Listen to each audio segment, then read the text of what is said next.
কারণ আমার বর এই গাড়িটা নতুন কিনেছে, একটা গাড়ি অলরেডি রয়েছে, এই গাড়িটা কিনেছে ব্যবসার সুবিধার জন্য।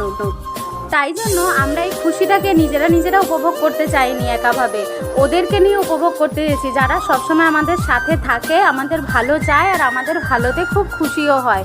বলে না বাচ্চাদের মন সবসময় পবিত্র হয়, ওই জন্য ওদেরকে নিয়েই চলে গেলাম। নতুন গাড়িতে বসে সত্যি খুব ভালো লাগছিল। আর ওরা তো পিছনে বসে নাচ করছিল, কারণ গাড়ির মধ্যে গানের সিস্টেমও রয়েছে, ব্লুটুথ সিস্টেম যেটাকে বলে। আর এখান থেকেই দেখো আমি উঁকি দিচ্ছিলাম, ওরা এখানে বসেছিল, কারণ আমার বর মাঝ রাস্তায় গাড়ি দাঁড় করিয়েছিল মিষ্টি কেনার জন্য, মায়ের জন্য। আর ফুল মালা সব মন্দিরের সামনে থেকেই আমরা কিনেছিলাম। ওরা পিছনে বসে ভীষণ নাচ করছিল, যেটা আমি তুলতে পারিনি। আর শেষ অবধি মন্দিরে পৌঁছে গেলাম।